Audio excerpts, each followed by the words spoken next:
This is Julie Allball from the Wedding Market, and we're live here at the Wedding MBA. And Alan has been, presenting several different presentations, and one is, now what was the recent one? It was about handling objections. Okay. So specifically about handling sales objections. Okay. Yeah. Now, what type of tips do you have when you take that phone call and someone is asking you about price? Well, the first thing that you need to know is if someone's asking you about price, you're talking to a buyer. Although I will modify this a little bit because someone calling you up would be a very nice thing. They're more likely emailing you or texting you or something like that. But let's just say having a conversation with someone about price. Having a conversation about price is a good thing because it's talking with a buyer. Let's think about, why does somebody ask about price? The first reason is they don't know what else to ask. The second reason could be you have no pricing on your website. 88% of couples are looking for price before they reach out to you. So some people are not even giving you a chance because you have no price on your website. So let's talk about 4 ways you can handle price. One is you could put price on your website. Now that's tough because there usually isn't one price. So putting one price, okay, but does that really work? Because most people don't have, like, I'm selling a microphone, right?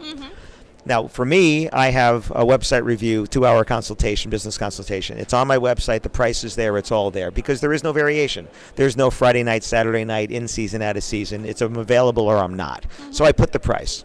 But I always tell the why first. Why should you have me do it?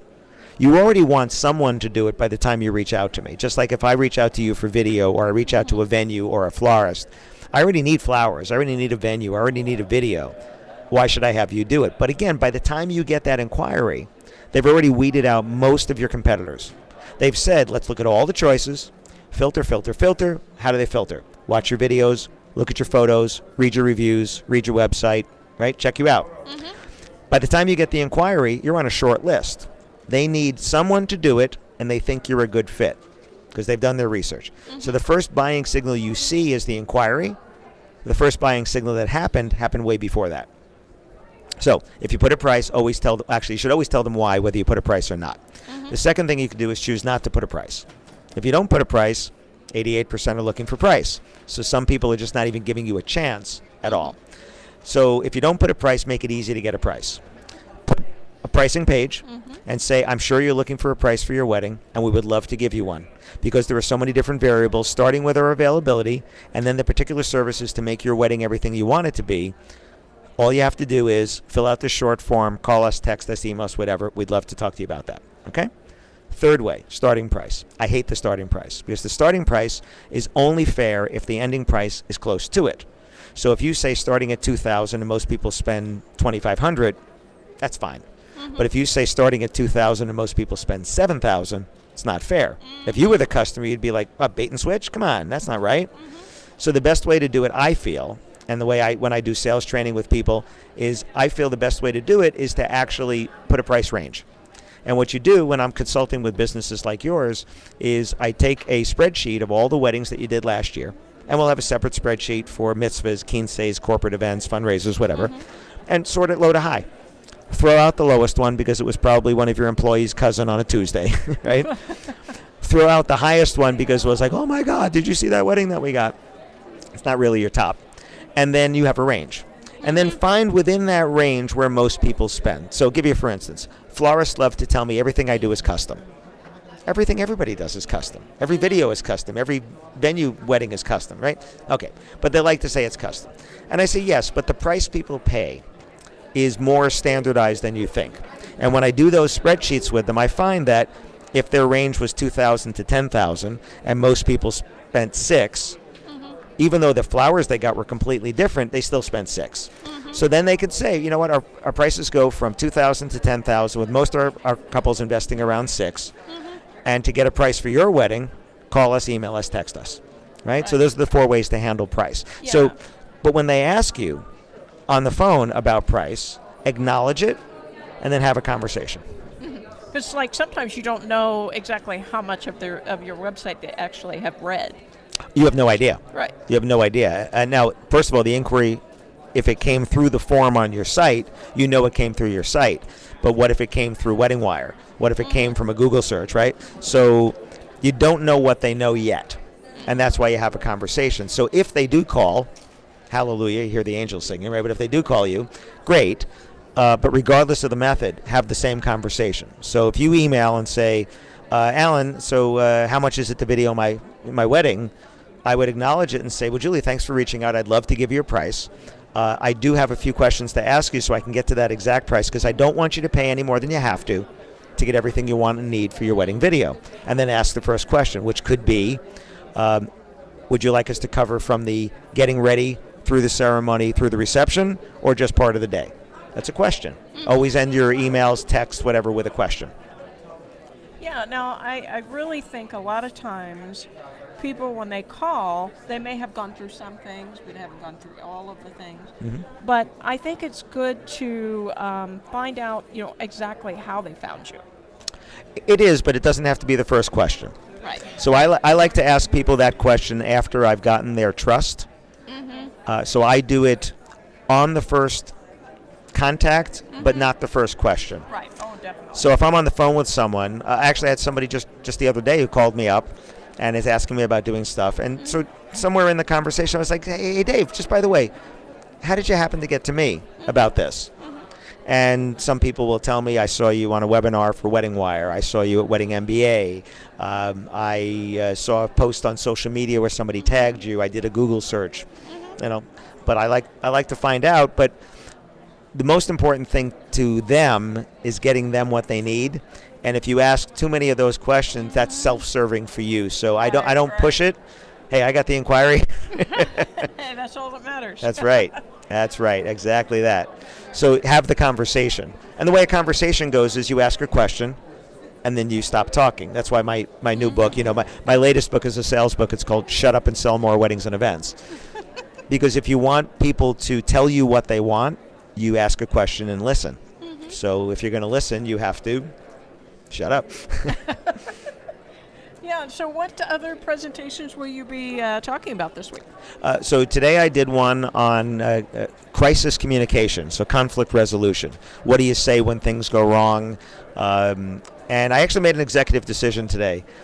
Instead of doing a 45-minute presentation with my slides, I cut about a third to half of it out, but I collected questions and scenarios from the audience, and I spent half the time with their scenarios. And we had one person who was a hotel. The bride was 10 miles away having her ceremony, and the power goes out, not just in their hotel, but the whole neighborhood. Mm-hmm. Do you call the bride and tell her? I said, if she's walking down the aisle, no. Somebody else is a travel consultant, and a couple comes to them, and they give them they charge a fee up front and say, if you book us, we apply that towards it. They get all the ideas from them, and then they come back and say, you know what, that's too much, we can't afford that. And turns out that they go to somebody else and try to get them to book it for them instead, the same things they did, but they had reserved the rooms already, so the other people couldn't book it because the rooms were reserved. Mm-hmm. Well, then they come back and say, oh, well, your service was lousy and all this stuff was lousy and we want that fee back. Mm-hmm. Well, but they charge for their time. They're consultants. They charge for their time. So the answer is no, but how do you say that? How do you say, she said, what do you do when the customer is wrong? I said, well, sometimes the customer is wrong, and sometimes they're not, and sometimes the customer is wrong, but you have to do something for them anyway. Now, also, I guess you gave one of the first presentations, after what happened yesterday here in Las Vegas. What did you do in your presentation? I was walking over to the convention center, and I noticed that the flags out front here were flying at half-mast.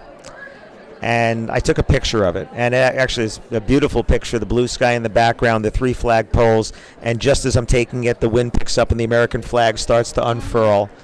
And I made it after I have a title slide that has the social media handles. I put that in there, and I said, listen, it's the first presentation of the day in that room, of that track. Mm-hmm. I said, we have to acknowledge the elephant in the room. We had a terrible tragedy last night.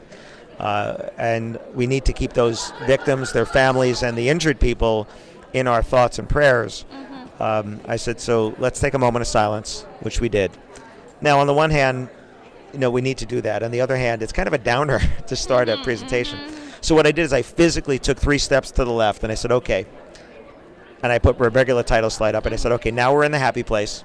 Now we're here for what we came for. I said, let's keep these people in our thoughts and not forget what's going on. But here's what we came for, and then I went into my presentation. Later this afternoon, some florists will be doing a memorial outside the convention center. Wow. And then I think you had mentioned that there was a hotline to give. There's actually a crowdfunding site for donations for the victims and their families, and it's WED, W-E-D like David, .li/help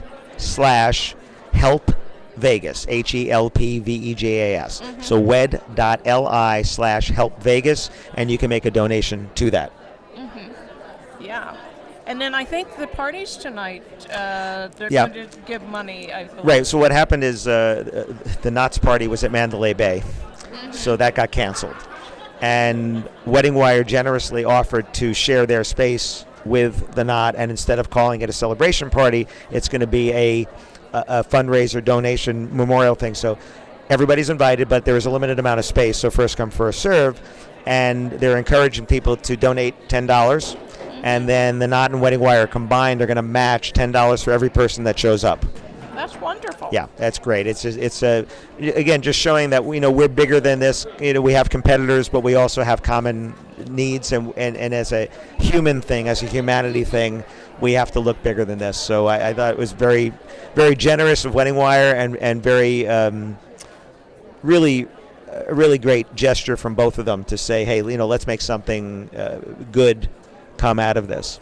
Yeah, the Knot party was supposed to be at the Mandalay. Yeah. So for you guys, Wedding Wire and the Knot to join forces and make it a fundraiser is definitely a great thing. Yeah, I mean, you're still going to have dancing and partying, but we're doing it for a good cause instead of just going there to get a drink. Yeah. All right. Well, thanks so much for coming on the Wedding Market Live, and we'll be back with more speakers here from the Wedding MBA, so stay tuned. We'll be back soon.